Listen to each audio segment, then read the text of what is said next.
Boa tarde, estamos aqui na aula de Design 2, curso de Gemologia da UFS.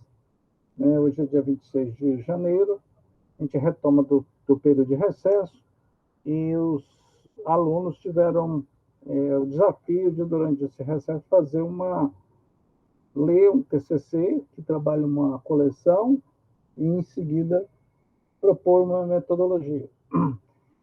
Por que a gente fez isso?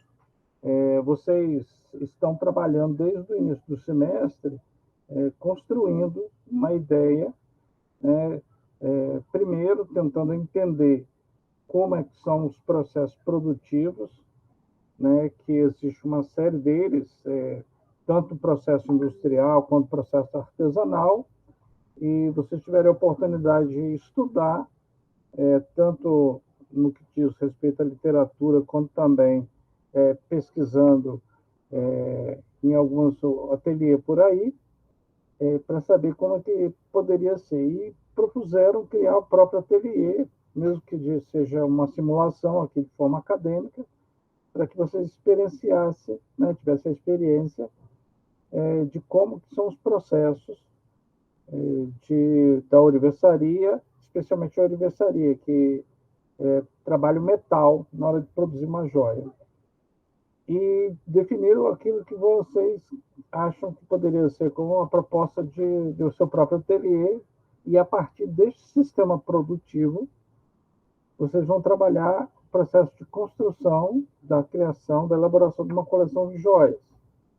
Bom, a ideia é criar esse material a partir da possibilidade real de ser produzido. Que isso é uma função que o design precisa saber e trabalhar com bastante proficiência. Deixa eu compartilhar aqui um material que eu já apresentei a vocês. Deixa eu adiantar aqui. Então, veja só, eu conversei com vocês sobre um conceito de design, tá? Esse conceito aqui é o conceito, vamos dizer assim, mais generalista, né? Porque o design você vai ver que existem muitas formas de ser compreendido. Uns compreendem como o desenho, você pegar o papel, lápis e tinta, que for, qualquer instrumento, e aí, a partir dali, fazer uma expressão de um desenho. Ele pode ser entendido também como a forma, né? Falando que esse anel tem esse formato e o outro tem um outro formato diferente, um tem pedra, outro não tem, assim que seja. E eu falei com vocês que precisa que compreenda o design também, vamos dizer assim, na sua ideia lato sensu, na sua expressão generalista, que engloba tudo. Então, o design, na realidade, ele tem como trabalho um projeto. E esse projeto vai trabalhar para o ser humano. Então, ele vai elaborar um objeto, que no nosso caso aqui é a joia. Mas todo objeto que o design produz, cria, propõe colocar em processo industrial, ele tem uma função, certo? Ele serve para alguma coisa, ele tem um destino qualquer, e também ele vai ser usado de alguma forma, certo? Então, essas duas perguntas, dessas duas questões, elas sempre vão permear o processo de um design. Eu estou projetando algo, fazendo algo para o futuro, projetando, que serve para alguma coisa, vai ter um destino, fim, e alguém vai usar de alguma forma. Além desses dois aqui, o design também precisa se preocupar e considerar e contemplar que este objeto será reproduzido. Pode ser reproduzido pelo próprio design, ou por terceiros, ou por máquinas, né? Ou tudo junto ao mesmo tempo. Por isso que o design, além de pensar a função do objeto, o uso do objeto, ele também pensa como que vai ser reproduzido. E o objeto que é gerado, que tem um formato, tem uma configuração, ele é entendido no campo da economia como produto, que é aquilo que vai ser objeto de troca. As empresas vão produzir e alguém vai comprar ele. E esse produto ele tem que ser tangível, quer dizer, eu preciso perceber ele através dos meus sentidos, tato, paladar, olfato que seja, e sensível também. Ele tem que tocar, vai tocar, obviamente, na minha afetividade, na minha emoção, no meu sentimento. Então, quando alguém se debruça em cima, ele vai fazer esse processo que está aqui nesse quadro. E o que aconteceu? Com a modernidade e com o surgimento dos processos industriais, da indústria, o ser humano começou a sentir a necessidade de transmitir para outros os processos de fazer. Porque até então, antes da indústria, os objetos eram feitos sem escala industrial. Normalmente, eles eram para o seu próprio uso. Então, alguém precisava de um pote para botar comida, fazia o seu próprio pote. Né? Alguém precisava de uma cadeira para sentar, fazia a própria cadeira. Então, esse processo que era individualizado, ele começou a ter a necessidade de ser feito para muita gente, e especialmente ser reproduzido por máquinas. E aí que surge a necessidade de ensinar ao outro como fazer, porque começou a precisar de profissional desse jeito. E aí, o que se fez? O que era um processo transmitido de forma oral ou de forma em contato com o mestre que fazia aquilo, passou a ser feito pelas escolas, pelas academias. E daí começou a se fazer várias metodologias. Né? Eu apresentei isso para vocês esse material na aula passada. Um dos estudos que tem sobre isso é do Brian Lanson, que fala sobre como pensam os arquitetos de design, e ele mostrou que existe uma possibilidade de mapear. Então, ele foi fazendo vários mapeamentos de processo. E aí vocês vão encontrar milhares dele. Bruno Munari, IDEO, Peon, uma série de Mike Baxter, vários processos que são feitos, certo? Uma etapa, outra, para chegar lá. Então, e o que acontece? Eu pedi a vocês que estudassem um TCC, onde o aluno desenvolve uma coleção e relaciona a metodologia que usou. Então, esse foi um estudo para vocês trabalharem, né? Porque a gente pode partir de uma coleção de vários caminhos. Um caminho deles é saber o que eu posso fazer. Certo? Eu não sei se vocês estão lembrados disso tudo que a gente conversou, e o que eu tinha comprometido hoje era ver apresentações, né, daqueles que fizeram. Então, eu tenho do Carlos Henrique e tenho também da Ana com a Luana. Eu tenho duas apresentações aí para eu ouvir, né? E eu peço que a gente faça isso público para os outros, para a gente usar como processo de aprendizagem. Em seguida, eu vou dar um feedback, né, fazer algumas considerações e tal, considerando esse processo de design. Tudo bem, pessoal? Tudo bem. Tudo bem. Então, aí eu gostaria de... Carlos, você permite que as meninas comecem? Perfeitamente. Tá bom, então. Então, primeiro as damas.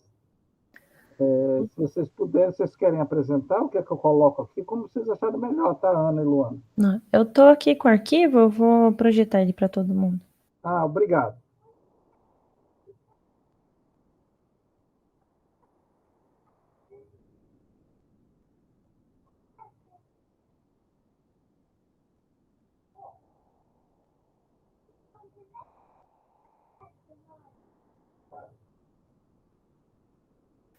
Vocês estão conseguindo ver o slide? Já está em tela, tá? Pode começar. Certo. Então, eu e a Luana, a gente definiu a nossa metodologia de projeto, né? E ela tem com base as ideias do Baxter, de 2012. Então, ele apresenta primeiro um funil de decisões, né? Ele fala que assim, essa imagem ela representa a variação entre o risco e a incerteza quando você está desenvolvendo um produto, né? Então, aqui assim, a gente começa no topo do funil, né? Inovar, sim ou não? Então, temos uma estratégia de negócios. Aí temos todas as oportunidades de inovação possíveis. E aí a gente pega a melhor oportunidade de negócio, dentro dele todos os produtos possíveis, qual é a melhor oportunidade do produto, todos os conceitos possíveis, depois pega o melhor conceito, dentro disso todas as configurações possíveis e qual é a melhor configuração, aí todos os detalhes possíveis, e assim tem o protótipo e o novo produto. Então, a gente sai do alto risco com grande incerteza até chegar no baixo risco e mínima incerteza. Aqui tem um fluxograma, né? Aqui não sei se vocês vão conseguir ler direito, mas nós temos uma explicação aqui com a metodologia dividida em 4 partes. Então, nas ideias preliminares, são exploradas as ideias para um primeiro teste de mercado. O produto ele é apresentado para os consumidores potenciais, né? Pode ser no formato de um desenho, um esboço. E se ele é aprovado pelo público, ele passa para a segunda etapa, que é a etapa de especificações. Ela comporta a especificação da oportunidade, a especificação do projeto e volta-se então para o projeto conceitual, para selecionar o melhor conteúdo. Na terceira etapa, que é a de configurações, o conceito selecionado ele é submetido em um segundo teste de mercado. Então, vai ser apresentado novamente para o público-alvo, né?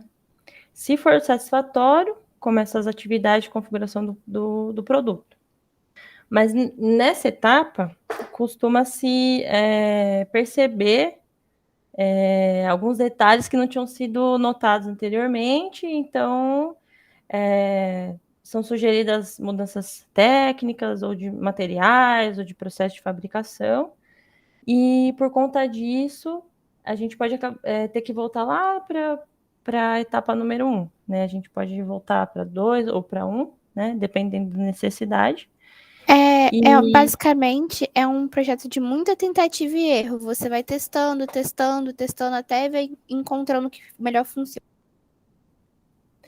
Deixa eu aproveitar, como a gente está batendo um papo aqui, vocês estão vendo que o Baxter ele tem uma visão muito voltada mesmo para o mercado, né, para a economia, certo? Então, vocês viram também que ele está falando aí de fazer testes, experimentos. E hoje, com a internet, a gente pode fazer isso muito facilmente, Ana e Luana. Por exemplo, vocês provavelmente têm alguns desenhos, né, das ideias.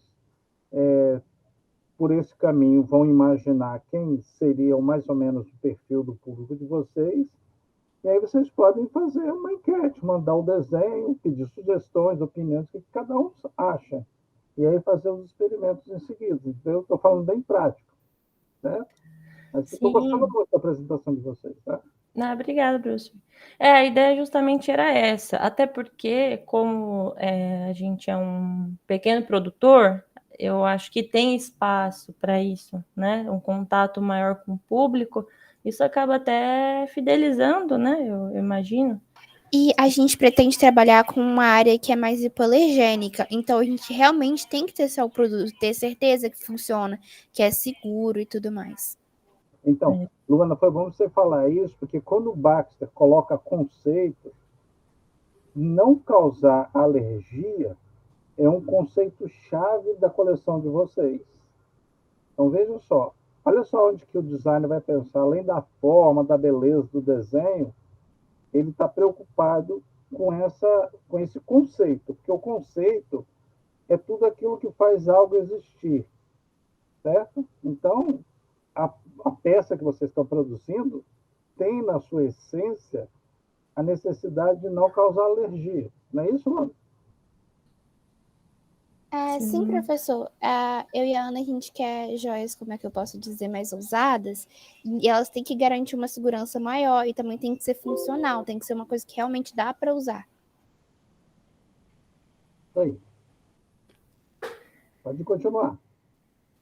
Bom, então, se houver a necessidade, voltar ali para a etapa 1 ou 2, né, a gente vai realizar um terceiro teste de mercado e, novamente, se houver necessidade, tem que voltar, então, o número de testes ele é de acordo com o feedback que a gente receber. E depois desse terceiro teste, né, o quarto, quinto, a gente vai para a etapa de produção, né? Se ele é aprovado, ele passa para desenhos detalhados, construção do protótipo, e a aprovação oficial desse protótipo encerra o processo de desenvolvimento do nosso produto. Ana, eu costumo dizer que o projeto de design nunca termina. Ele tem uma data de entregar, certo? Então, naquela data, você vai entregar do jeito que tiver. Porque sempre você vai ficar pensando assim, puxa vida, eu devia ter feito isso, faltava fazer isso. Né? Então, porque essa coisa ela não vai terminar nunca. Então, as empresas, elas têm consciência disso e vão testando e vão ajustando de uma forma contínua, tá? É um processo contínuo. O meu namorado, ele é da gestão da qualidade, né, na indústria automotiva, e ele diz que sempre os primeiros modelos são os que apresentam mais defeitos e eles voltam para que possa haver essa melhoria, né, e aí as próximas remessas já não vão apresentar aquela avaria, aquela queixa, né, que os primeiros compradores reportaram à empresa. Então, é uma gestão da qualidade, não deixa de ser. Isso vale também para a joia, tá? Muitas vezes não há essa abertura, eu imagino. Quando a empresa é muito distante do consumidor, ela não consegue ter esse feedback. Então, se a gente, como o professor disse, usar as redes, usar a tecnologia a nosso favor para conseguir fazer essa ponte, é algo que é bom para o vendedor e para o consumidor, né? É bom para todo mundo. E aí, assim, a gente tentou fazer uma forma resumida um fluxograma, ele ficou nessa configuração. Então, a gente tem as ideias preliminares, oportunidade de negócio, primeiro teste, especificação do projeto conceitual, e aí a gente vai lá para as configurações. A gente faz o segundo teste, se precisar voltar, a gente volta para cá e vai tudo de novo, ou senão a gente continua até chegar no projeto para fabricação. Legal. E vocês atualmente sabem da capacidade produtiva que vocês têm, né? Porque vocês fizeram uma ideia de um próprio ateliê, entendeu, Ana e Luana? Sim. Então, vocês já vão fazendo de acordo com o que vocês podem produzir. Beleza. Bom, era isso. E aqui a referência, né? Baxter 2012. Projeto de produto. Guia prático para o design de novos produtos. Show de bola. Eu gostaria que vocês falassem agora assim, da percepção de vocês. O que vocês acharam de ponto notável na elaboração desse trabalho? Né? O que chamou a atenção quando vocês estavam fazendo? Ou quando concluíram? Bom, eu acho que tanto eu como a Luana, a gente ficou surpresa com a quantidade de sugestões, de modelos que existem, né? E até no no TCC, o rapaz ele usa uma combinação de métodos. Então, eu achei isso bem legal, né? Eu gostei do método do Baxter, né? Mas eu fiquei pensando também, será que utilizando esse método a gente não vai pensar que poderia acrescentar uma etapa ou mudar alguma coisa, né? Então, acho que fica aberto, não é uma coisa fixa, né? E acho que a percepção se dá empiricamente. Eu concordo com a Ana, mas foi basicamente perceber que ao montar um ateliê tem várias etapas antes mesmo de montar e de fazer ele funcionar. Então tem que pensar em tudo muito bem antes de ter esse tipo de negócio. Legal. Veja só, por isso que as metodologias, elas são formas que foram registradas de como as pessoas fizeram. Ninguém é obrigado, isso não é uma lei, fazer exatamente igual. Muito pelo contrário, eles têm possibilidade, deve ser feito misturar, de fazer e até chegar na própria metodologia. A ideia de, por exemplo, quando você vê Baxter ou qualquer outra, e ela está mapeada, fica mais fácil você transmitir de uma pessoa para outra. Por exemplo, um livro para vocês, ou professor para vocês, certo? Mas ele não é algo que você tem que seguir à risca sem sair daquilo ali. Muito pelo contrário, a intuição, como a Luana falou, ela é extremamente importante. Por isso, deixa eu apresentar uma coisa aqui, que quando eu estava elaborando a tese de doutorado, eu cheguei nesse esquema que está aí, ó, nessas 3 atividades, que elas não são etapas, tá? Qualquer metodologia que você fizer, você vai ter essas 3 etapas. Isso eu estou fazendo porque Brian Lanson falou sobre isso, que é uma parte de análise, certo? O que é isso? É para você investigar, buscar os padrões, tentar organizar o universo de que você está trabalhando. Em especial, descobrir a pergunta que vocês têm que responder.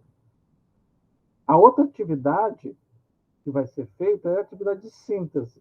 E uma vez que você encontra dados, informações e chega numa pergunta, você vai precisar apresentar uma resolução. E ela está no campo da síntese. E, no fim, essa resolução vai gerar um objeto. Aí você vai fazer a avaliação, que é fazendo um confronto do que você fez na análise com a síntese para ver se funciona.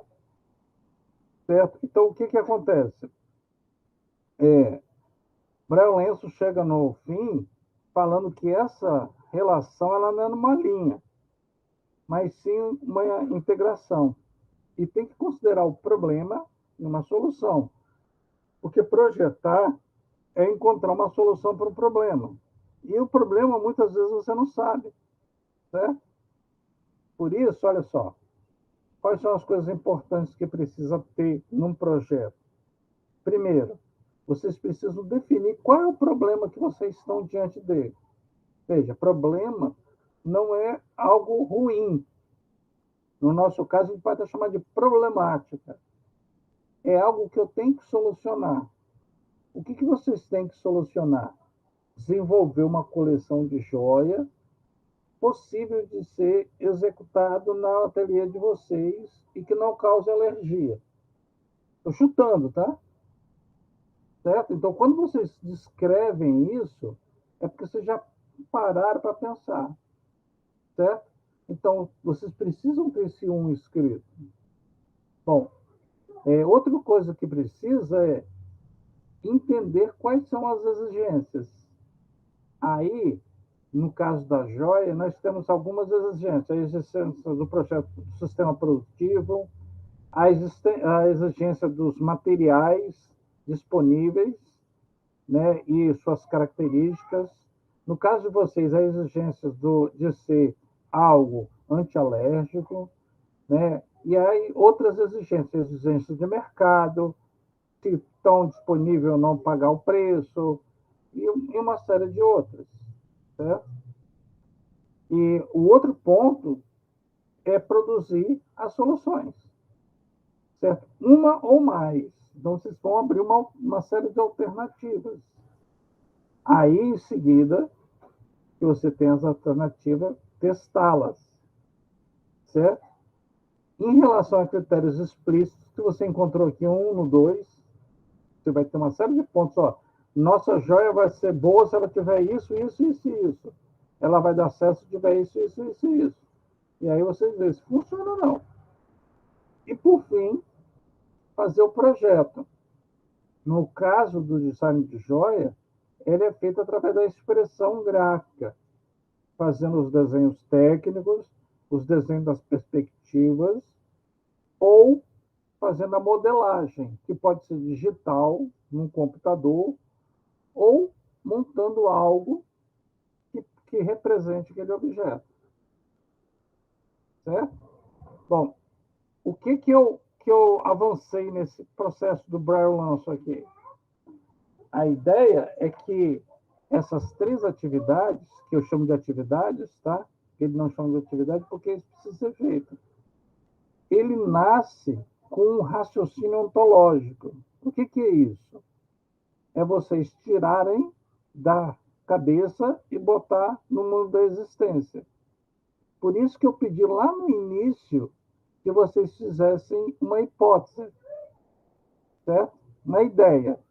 Porque a partir dessa ideia, vocês podem identificar bem qual é o problema que vocês têm que resolver. Aí, vocês passam a ver os critérios racionais, né, lógicos, e começam a trabalhar em cima para ver se está batendo ou não. Mas, no fim das contas, o objeto que vocês vão fazer, ele será para o ser humano. E aqui não existe um caminho linear. Você pode começar por onde você quiser e terminar onde você quiser. Então, às vezes, você tem uma solução, mas você não sabe direito qual é o problema que você está resolvendo. E aí, na hora que você vem aqui para tentar ver qual é o problema, você mexe no raciocínio. Aí ajusta a solução. Bom, você pode começar com um desenho. E aí, a partir do desenho, fazer o objeto.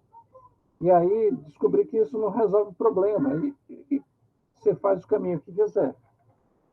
Mas, no fim das contas, o trabalho do design de joias é fazer um objeto de adorno. E design é fazer o designo dele, a destinação, a essência e o propósito. Certo? Então, aqui ó, a gente tem o trabalho da Patrícia, que eu nem conheço. Ó. A ideia, ela caminha numa linha para virar o objeto, a joia. E aí, como Baxter fala, você precisa fazer o objeto e fazer os vários testes. O primeiro teste é muito próximo da ideia. Você faz um rabisco e vai ver se funciona, se está legal, não está, se está atendendo os critérios ou não. Ah, será que ele tem material para ser feito?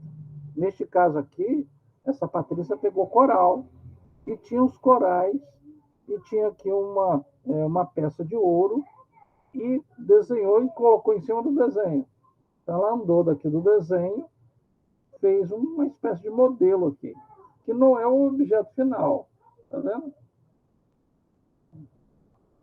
Então, meninas, vocês precisam resolver aqui.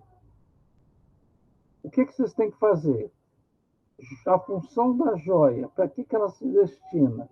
Para adornar, enfeitar, decorar. Certo? Como é que ela vai ser usada? No corpo, como acessório ou como objeto de decoração? De que forma ela vai ser reproduzida? Com gemas e ou metal. Certo? E aí, vocês podem ver que existe tanto o aspecto físico, que é a gema, a pedra e o metal, uma relação mental com o objeto, porque quem compra uma peça, uma joia, ele vai pensar, eu quero isso como aliança, como anel de noivado, uma decoração para o dedo, para o pulso, eu quero ouro ou prata. Isso aqui são decisões objetivas, que a pessoa usa a razão. Mas também tem decisões sentimentais. Eu acho essa mais atrativa, essa menos atrativa. E aí precisa considerar isso tudo. Certo? Então, o que eu andei fazendo? Tentei avançar nessas metodologias, Ana, que vocês viram que tem bastante, Luana, para algo que pudesse, que era comum a todos. Então, pouco importa se vocês vão usar Baxter na íntegra. Talvez durante o processo vocês vão ver que certas coisas vocês não conseguiram fazer do jeito que está lá. Mas você vai poder mapear, mostrar uma coisa que foi feita, depois outra, que voltaram para cá, foram para lá, que seja. Porém, essas 3 atividades elas vão ser feitas sempre. Atividade de análise, que é tentar entender, tirar da cabeça, ver que problema que eu tenho que resolver. De síntese, olha, essa é uma possível solução, essas são possíveis alternativas, e avaliar, será que funciona? Será que está certo? Esse é o caminho. Certo? Então, parabéns pelo que vocês fizeram. Vocês têm aí já os desenhos, alguns desenhos, as hipóteses de vocês? A gente só fez aqueles mesmo. A gente não fez mais nenhum, não, professor. Não ainda. Então, Na verdade, a gente fez alguns desenhos no semestre passado, né? Mas eu não fiz desenho técnico, né? Foi mais pra gente ter uma ideia entre a gente mesmo. Luana, você viu aquela linha que eu desenhei ali da ideia para o objeto? Está lembrado? Vou mostrar aquela de novo. Isso é importantíssimo para... às vezes, vocês ficam preocupados com a qualidade do desenho, tá? E isso não é tão significativo. Olha, os esboços, eles são expressões mais próximas da ideia. Só que a ideia é coisa da cabeça. Ela tem que virar um objeto pronto, que se reproduza vários deles. Então, como que você faz isso? Pega os desenhos e coloca, expõe ele. E a partir desses desenhos, você vai fazendo críticas. Mas críticas a partir. Eu pesquisei com o pessoal. Eu vi que esse material não dá para eu conseguir modelar. Isso é muito caro, etc, etc. E aí, a partir disso, você vai evoluindo o trabalho. E aí, à medida que você vai fazendo alterações, você vai caminhando nessa linha até chegar ao ponto de sair do desenho e começar a montar um objeto. Certo? Que pode ser com o próprio material ou com outro para simular o formato. E aí você vai fazendo até chegar no objeto final. Olha, esse desenho está aqui, próximo da ideia. Este modelinho ele já está aqui na frente. Ó. Certo? Então, o que eu estou propondo a vocês é que vocês façam isso. Tragam a ideia de vocês, que é o raciocínio ontológico, e analisem esses pontos. Por exemplo, tem que ser produzido no nosso ateliê. Será que esse desenho é possível? Certo? E aí vocês vão ajustando o desenho. Por exemplo, se a Luana e a Ana tiverem que passar isso para um terceiro, porque a máquina quebrou, ou vocês estão com um processo muito grande, ou uma parte vocês não fazem, será que ele vai conseguir compreender o que foi feito? Então, a comunicação, você tem que visar o outro, que não está no processo junto com vocês, entendeu? Então, quando você meu desenho não está muito bom, não fiz desenho técnico. Tem que sempre pensar lá no outro. Será que esse rabisco que eu fiz é suficiente para o outro entender? Certo? Vai sair na medida certa, no formato certinho? Certo? Por isso que se usa o desenho técnico, porque ele tem um mínimo de possibilidade de erro, a não ser que o desenhista não tenha desenhado corretamente. Certo? Mas se o desenho estiver preciso, há uma possibilidade muito grande de quem executa fazer. Tá bom? Eu já recebi, vai sair uma norma técnica sobre desenho. Eu tenho um esboço dela, que não é oficial ainda. Né? Eu estou até com vontade, depois de, se vocês acharem interessante, eu posso fazer até uma aula explicando o que a norma diz, né? Para que vocês possam considerar. Porque é uma norma técnica, em qualquer lugar do mundo, a pessoa pega o desenho e faz. Deixa eu pegar aqui uma coisa que... vocês tiveram a palestra com aquele rapaz lá de São Paulo, Gustavo.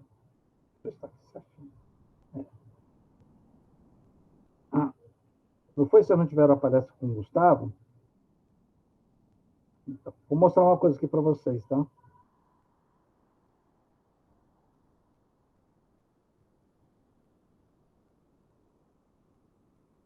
Olha só, o Gustavo, ele participou de uma competição que ele recebia um projeto, aqui, ó, tá vendo? Ele recebe esse projeto técnico e ele tem que tentar lá na bancada dele e fazer o mais rápido possível. A competição é essa. Então, isso é feito uma prancha internacional. Então, quem é confeccionador de joias, ele precisa pegar isso aqui sem conversar com ninguém e desenvolver a joia. Então, se ele não fizer do jeito que está aqui, ele vai perder ponto nessa competição. Ao passo, da mesma forma, quem desenhou isso tem que desenhar de uma forma bem legível. Então, a gente tem aqui o material, ouro 18 quilates, né, o tamanho do quadrado, tá vendo? Da linha, aqui, tudo definido. E aí alguém senta, pega e faz. Olha o que ele fez. Tá vendo aqui?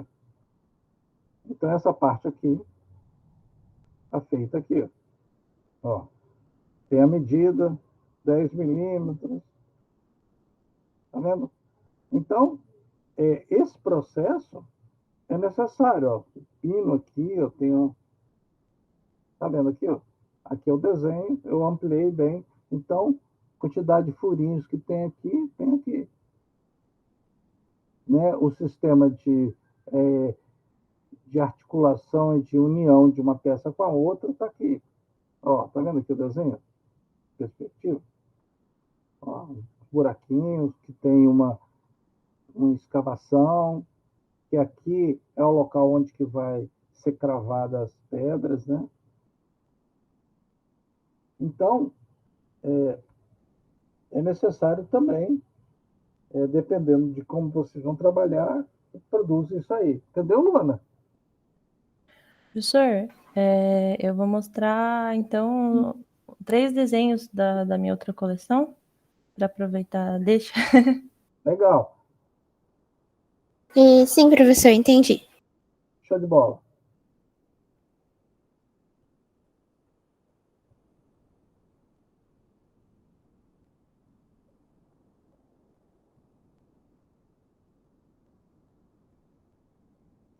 Ah, legal. Está em tela já.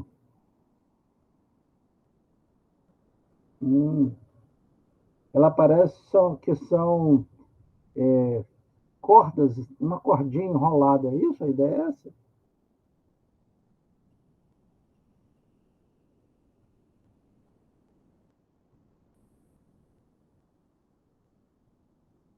Ana, está ouvindo? Oi?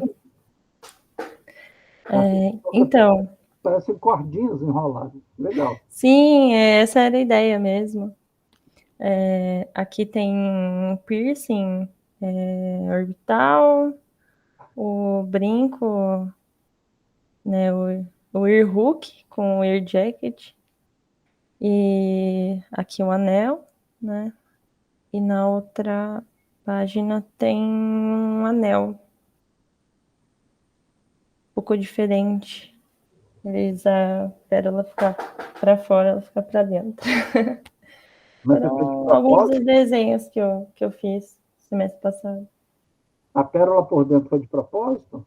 Foi para ela ficar presa no, como se ela estivesse amarrada no telha ali. Interessante.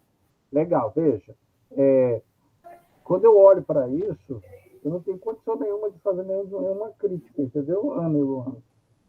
A não ser se eu gostei ou não gostei. É pessoal, certo? E minha opinião pessoal não vale de nada. Certo, Ana e Luana?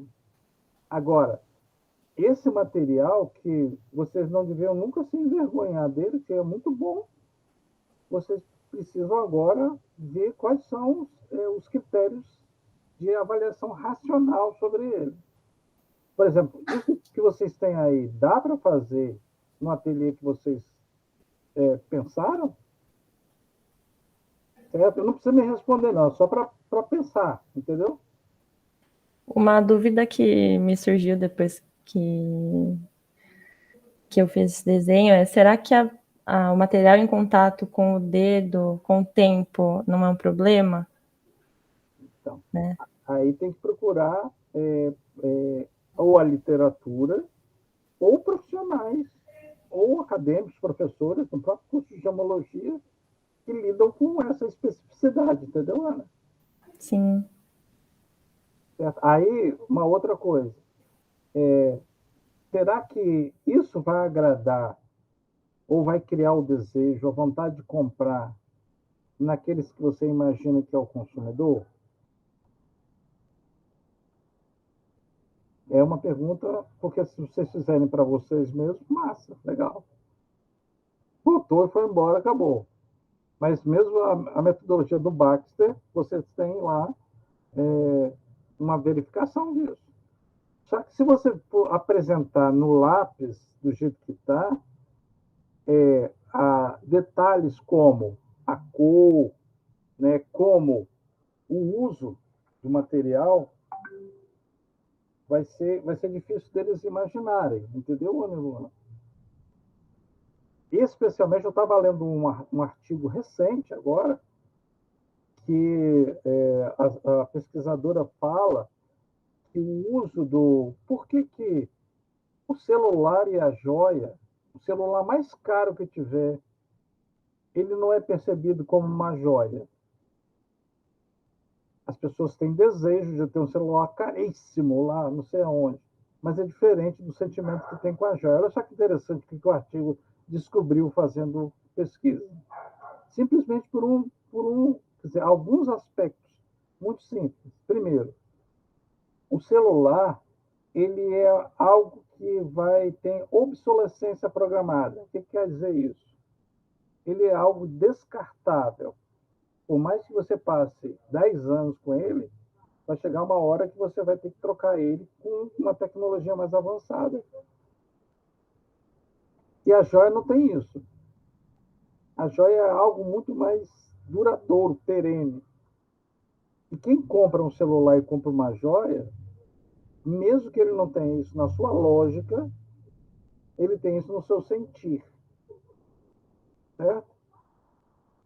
Segundo ponto, usar a joia é um ritual.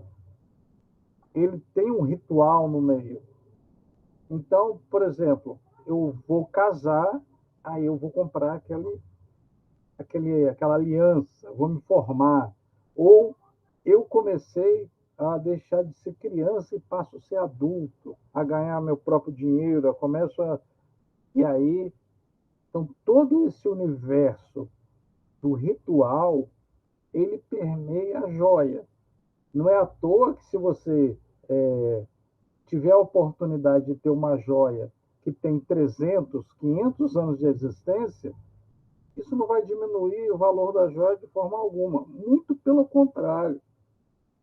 Você está usando uma joia que alguém fez há 500 anos atrás. Ela é muito mais valorizada do que uma que saiu novinha agora, lá do cadinho derretido. Certo? Com certeza. Então, isso que eu estou falando, eu descobri porque eu li recentemente sobre isso. Tá? Então, quando você apresenta uma joia, quer queira no desenho, ou no modelo 3D ou físico, você precisa fazer um ambiente também para que as pessoas entendam o uso, como que ela vai ser usada. Porque um anel... Olha, a Ana e Luana Carlos, que está aqui, Samuel, eu trabalhava eu era gerente de marketing de uma grande ótica no Nordeste, que eles trabalhavam também com joia. E aí um dia eu fiz uma brincadeira. Tinha lá um departamento que o pessoal era fera, especializado nessas histórias. Aí eu peguei um estojinho e dentro desse estojinho botei um clips, bem bonito, chiquetérrimo. E peguei a minha aliança, que é de ouro, né? E botei junto de um monte de clipes, de coisas de metal. Aí fui lá primeiro, chacoalhei a mão assim, ó, com tudo dentro. Eu falei, você sabe de que material é essa aliança? Aí isso aí é coisa que vem no chiclete, começaram a brincar, né? Aí depois peguei um clips, botei dentro do... Aí cheguei lá, olha só que coisa linda. Aí abri com todo cuidado, assim. Tá. Aí tinha um clips dentro. Aí tá, fechei rapidamente e falei, você sabe de que clips é esse? Que material? Platina, ouro branco e tal. Aí depois eu fui conversar com eles que não tinha nada a ver. Os clipes eram clipes comuns e minha aliança era de ouro, entendeu?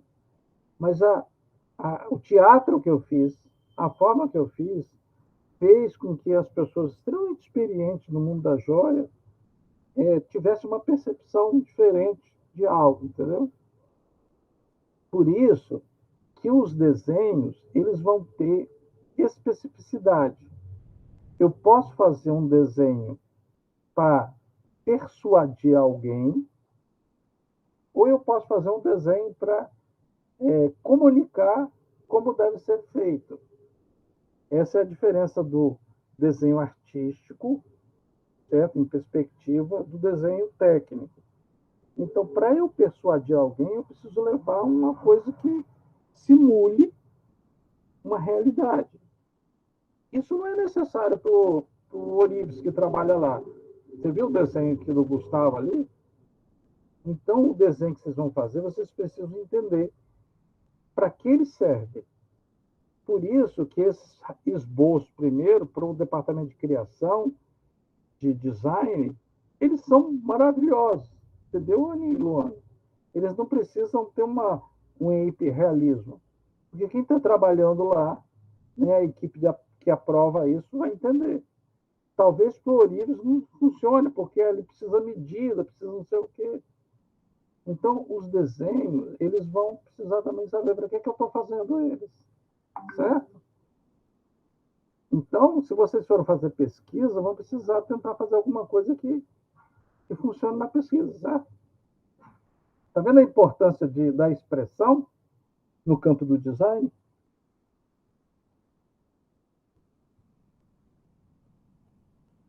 Sim.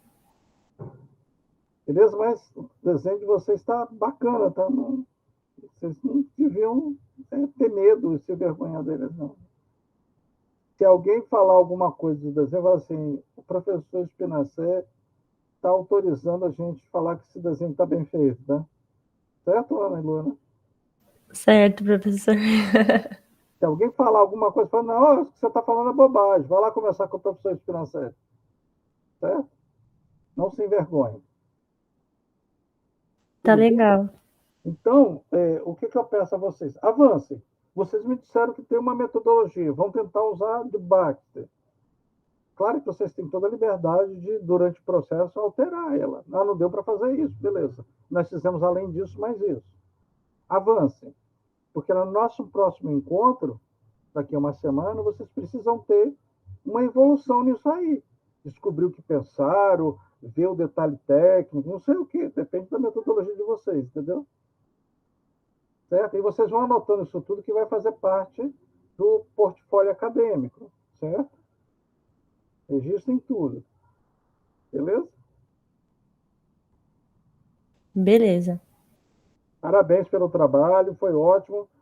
E dessa conversa da gente, é bom que isso é processo de aprendizagem para todo mundo, né? Samuel e o Carlos estão ouvindo aqui, depois está gravado também. E creio que vai ajudar neles também. A mim também, certo? Beleza? Então, é com vocês agora. Bom, se vocês quiserem perguntar alguma coisa, Ana e Luana, falar alguma coisa, senão eu vou passar para o Carlos Henrique, tá bom? Ah, era só isso que a gente tinha para falar, eu acredito. Obrigada pela atenção e pode deixar os colegas falarem. Vão em frente. Isso a gente vai aprendendo à medida que vai fazendo. Tá bom, obrigado. Carlos, Oi? você quer apresentar aí? Posso apresentar. Talvez alguma coisa que eu tenha conversado aí com a Ana e com a Luana já tenha resolvido, respondido alguma coisa sua. Já sim. Beleza. Está em tela já. Já está em tela? O método que eu usei foi o Bossiep e o Lobac, né? E, na realidade, e juntei um pouco do Lawson também. Que é primeiro a identificação, né? Da concepção da ideia, né? Identificar qual seria o tema da coleção e os processos de fabricação, porque a concepção da ideia você tem N motivos, né? Assim, N inspirações, né? Com vitrais de igreja, arquitetura, tem muita coisa, o mar, constelação, céu, aí você já fica já começa uma problematização aí na concepção da ideia, né? Que você tem que definir o que você quer. Aí, na realidade, a problematização, a coleção irá se basear em quê? Né? Uma vez que as coleções são geralmente diversas, fontes de inspirações. Aí, qual o material que vai ser usado? Né? Se vai ser ouro, se vai ser prata, se vai ser ouro branco, ouro amarelo. Aí você já começa a ter as dúvidas, né? Do que você vai fazer. Aí, no processo de fabricação também, já você vai ter algumas dúvidas também que vai aparecer, igual qual o ponto de fusão do metal, qual a melhor liga, a escolha da utilizar, qual o tipo de cravação. Aí a problematização já começa na concepção da ideia. Aí vem as alternativas, né, do design e o esboço de ideias. Aí você vai... já é mais uma dúvida que vai surgir, né? Que o design, você vai terceirizar o serviço de design ou a gente mesmo vai fazer, né? Qual que fica a opção melhor? Aí a gente tem que colocar no papel o esboço das ideias, né? Para passar por desenho, para passar por design, se for contratado, e verificar a viabilidade de produção daquela coleção, né?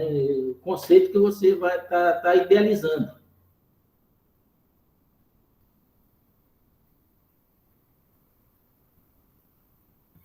E a terceira fase, né? Você tem uma alternativas, né? Do nome da coleção ainda. Aí vai lá no início que você tem que determinar o nome da coleção. E aí eu tinha a coleção folhas, formas geométricas, cubos e formas.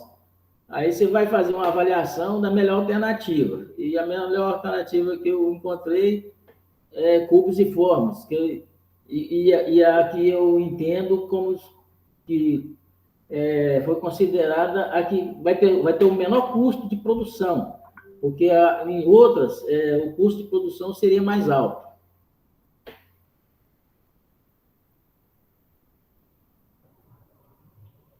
Aí parte para a concepção do protótipo, né, que a gente tem que fazer.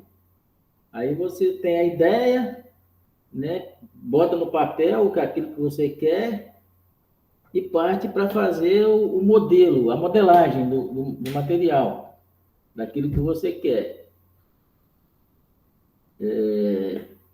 Aí esse protótipo pode ser feito em diversos materiais, né? Aí como você pode fazer em resina, em plástico, mas a resina é mais difícil para a gente que está fora, né, do centro maior, fica mais difícil para você conseguir. Aí eu pensei no protótipo fazer em gesso ou papelão. Depois eu até nem acrescentei aqui que eu posso fazer em madeira também. Eu já até idealizei como é que eu posso fazer em madeira. E depois, na finalização, a apresentação do produto, né, através de design digital, de foto, exposição, ou presencial, né, para apresentar o protótipo, né, para ter a noção da comercialização, se vai ser aceito, se não vai, como vai ser a reação, né, das pessoas que vão futuramente pegar essa ideia.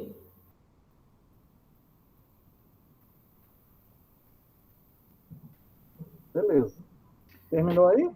Oi? Terminou? Tem mais alguma coisa aqui? Com relação também a outras dúvidas que pode acontecer também, né? É o tipo de cravação que você vai querer, que a gente vai idealizar, o tipo de polimento, né? Que tem vários tipos de polimento, se é brilhante, se é craquelado, aí tem várias nuances, né, do tipo de polimento, do acabamento da joia, né?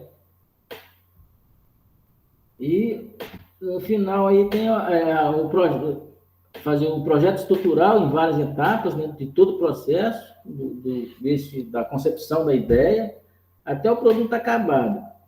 E depois do esboço, né, para efetivamente concluir a fabricação das joias, né, aí vai ter que colocar os desenhos técnicos de acordo com as normas técnicas, né, da BNT, no caso, para que tanto o design entenda, né, o que você quer, e o ourives também, ele vai ter que ter as medidas, né, para saber qual a medida que vai ser dessas joias. E também, igual a Luana, mas a outra menina falou aí, sobre o negócio como diria, me perdi o nome aqui, da alergia, né? Do material para alergia. E outro detalhe também se a joia vai ser uma joia que vai ser usada e que não possa machucar quem vai usar. Às vezes, você faz uma joia com uma ponta que pode estar ferindo a pele da pessoa, com uma ponta muito grande, pode ficar machucando, né? A gente tem que ver todos esses detalhes, né? E além de ser uma joia de uso pessoal, tem uma joia que você possa usar sem agredir o corpo da pessoa. Uhum. Esses aí são os esboços dos desenhos que eu fiz. Eu não sei se vai dar para ver direito. É que eu comecei com uma concepção de esse primeiro aqui de cima, são só uns detalhes assim, do colar que eu ia fazer. Eu ia fazer com retângulos, né, e o cubo quadrado, e nesse cubo quadrado seria um diamante, mas aí ele ia ficar muito caro. Aí eu mudei e coloquei embaixo só os retângulos, né? E os esboços dos brincos, da coleção de brinco, e do anel, uma pulseira e o pingente. E aí, no final, já é um produto assim, não vou dizer acabado, né? Mas iria ficar o projeto final. Legal. E é isso aí. Show de bola. Bom, Carlos, veja só, alguns pontos do que você está apresentando aí, legal, tá? Material, parabéns, eu acho que você está no caminho aí, tem seus desenhos são bacanas, tá? Mesma coisa, continue assim. Alguns conceitos que você usou. Quando você coloca passar para o design, existe uma confusão ou vários significados, porque o design, você está sendo designer, porque você está com todo o processo na mão, entendeu, Carlos? Então, o design é quem projeta. Não, mas eu só quis dizer naquele caso, no caso da problematização, se você for contratar um designer ou não. Aí, como eu vou fazer, então, eu já fiz os projetos, já fiz os esboços, né, para futuramente desenhar. Entendeu? Então, quando você eu coloquei a contratação do design só como uma problematização. É porque talvez você está falando do design como aquela pessoa que vai desenhar no computador, não é isso? Isso, porque às vezes você vai ficar um desenho melhor, a pessoa desenhar, usar as plataformas de desenho que existe hoje, né? O AutoCAD, que às vezes eu não vou ter condições de fazer isso, aí eu contrato alguém para fazer essa parte, entendeu? Então, esse profissional, a gente costuma chamar de designer, mas seria mais adequado ou chamar, se for o que desenha no CAD, o desenhista técnico, ou aquele que faz uma apresentação, que seria um ilustrador. Isso.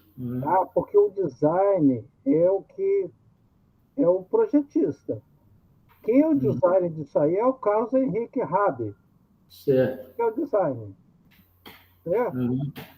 Um designer que faz o projeto, ele pode chamar profissionais para fazer o desenho técnico, ele pode chamar um profissional para fazer uma ilustração realista, ele pode chamar alguém para fazer um modelo. Certo? Eu só estou falando isso que, mesmo que você utilize a palavra design como aquele que desenhe, porque fica mais fácil das pessoas entenderem, mas o correto é entender o projeto. Você é o designer dessa coleção. Sim, sim. Entendeu, Carlos, a diferença? Entendi. Então, por exemplo, se você for fazer uma apresentação dessa para um público, talvez seja melhor você trocar aquela palavra pelo desenhista. Isso, acho que eu não usei o termo correto. Então, eu estou falando isso porque no dia a dia não vai ter problema nenhum, mas dentro da academia, dentro do universo, as pessoas vão falar assim, esse cara sabe ou não sabe? Eu tenho certeza que você sabe, você está usando o termo que deveria ser outro, entendeu, Carlos? Sim. É porque na hora da apresentação, o design, quem projetou, que projetou as peças, né, que foi o criador da peça, é que tem que apresentar, né? Então, eu vou apresentar como design. O design é você. Isso. Está falando como design. Isso. Mas eu preciso de botar isso dentro do computador, vou chamar alguém. Beleza, pode chamar, não tem problema nenhum. Mas ele não será o designer, ele será o desenhista, ou o ilustrador, que for. Outro ponto que eu queria também falar para você é que dentro do design, né, da profissão design, do universo do design, os modelos, eles podem ser de várias ordens, de vários nomes. Você usou protótipo, que é o mais comum de se chamar protótipo. Isso. Só que o protótipo, ele é um modelo que é feito com o próprio material.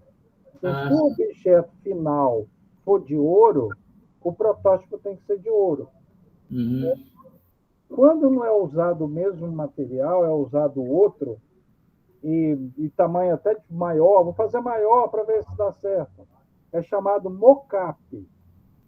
Mocap. Mocap. O mocap é um modelo do objeto que não necessariamente é usado o mesmo material.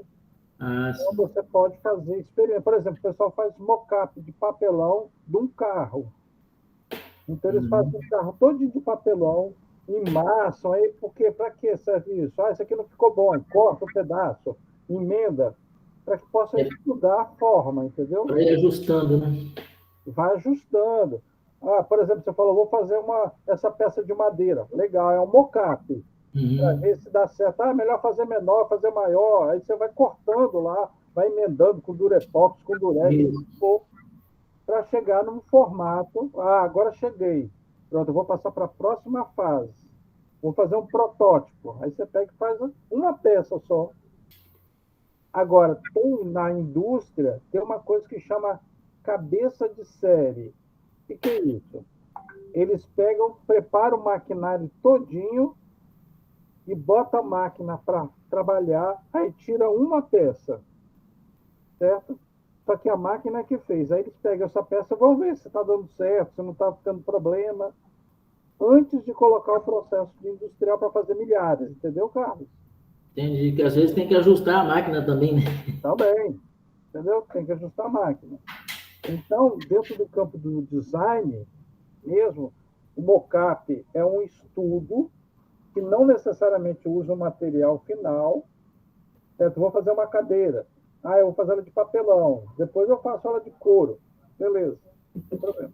O protótipo, que é uma peça exatamente igual como ela será industrial. Cabeça de série é a primeira peça que sai, ou as primeiras que saem, para verificar se a máquina está funcionando. Eu estou falando isso só para que esse conhecimento, né, essa forma de se expressar, fique mais adequada, entendeu, Carlos? Entendi. Esse termo mockup mesmo eu não conhecia. Então, eu mandei um link agora lá para vocês no WhatsApp, que tem, deixa eu ver se eu mandei, alguns livros para estudo. Lá tem um livro que fala sobre mockup. Se você quiser ficar naquele drive lá, entrar lá, certo? Tem um link que fala sobre, como é o nome? Sobre mockup, sobre essas coisas todas. Isso vale para a Ana e para a Luana também, tá? Se vocês quiserem fazer um mockup, pode fazer até numa escala maior, fazer um anel do dedo do gigante, que às vezes é legal para você estudar, entendeu? Aí vocês podem fazer de massinha de modelar, de madeira, de qualquer coisa que vocês tiverem disponíveis para fazer. Certo? Mas, Carlos, veja, eu acho que você está numa fase legal do seu projeto. Eu vi que durante você usando a metodologia do Donzip, do Global, você traz muito das coisas relativas à forma, a formato. Ali naqueles pontos, você também pode colocar, como você falou, mas seria bom citar, o processo de fabricação, o material, né, a questão da anatomia também, né, da ergonomia, se o anel cabe ou não cabe no dedo. Tem até um nome aqui que eu me esqueci, que ele chama soft, se não me engano. Tem um nome que tem desse anel, desse sistema que é feito para caber melhor no dedo.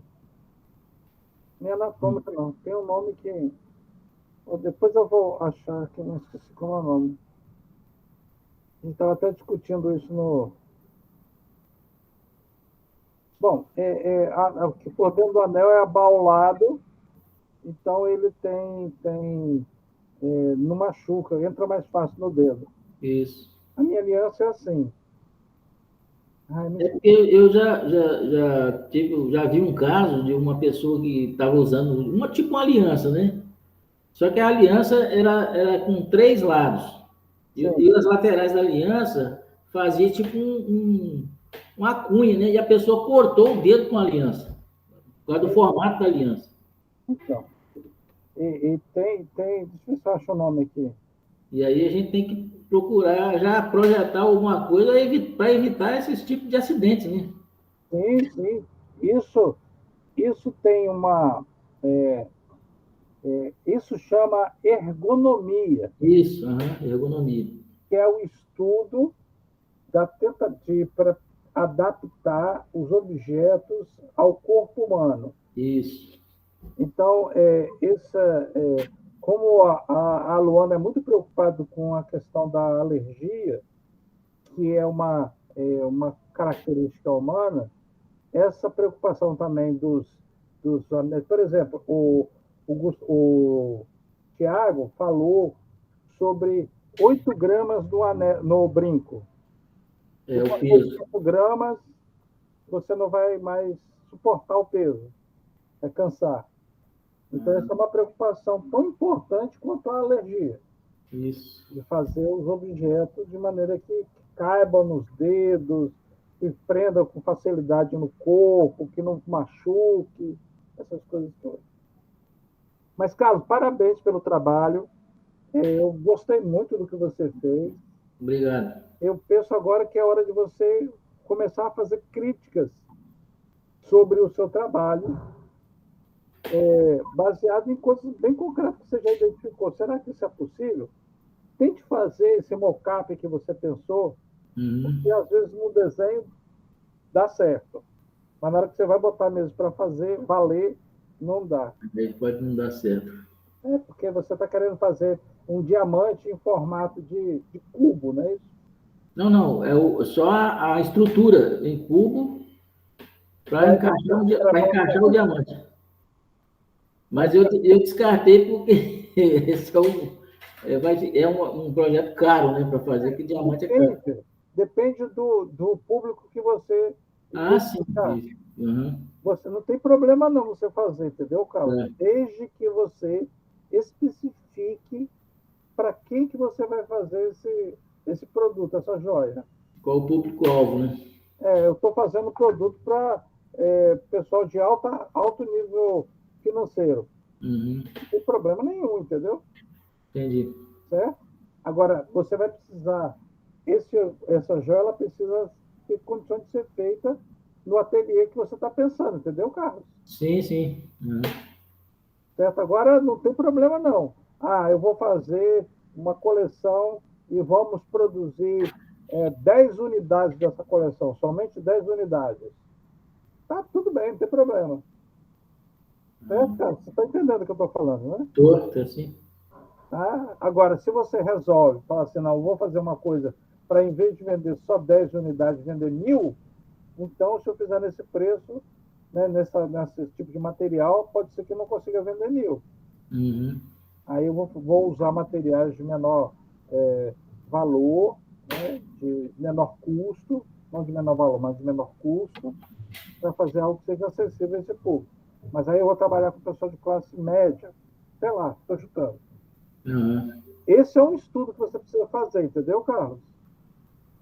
Tem que fazer um estudo da viabilidade, né, de qual público-alvo que eu quero. De repente você vê que é possível ser viável fazer ele caríssimo. Ou um brilhante. Correto. Certo? Aí isso faz parte do seu projeto, é o trabalho do design também fazer isso, entendeu, Carlos? Entendi. Então, um item que você vai falar lá da viabilidade econômica. O público é esse, tal, essa peça vai ficar em torno de 50 mil reais, sei lá, estou chutando, tá?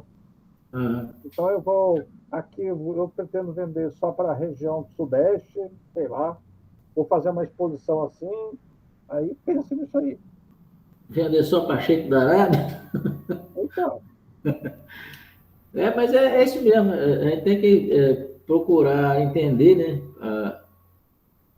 qual o público que a gente quer para poder vender, né? Porque quando você vai entrar num mercado desse, você já tem que ter uma noção do que você quer para atingir o objetivo. Qual o público que você quer para atingir seu objetivo. Então, é isso aí.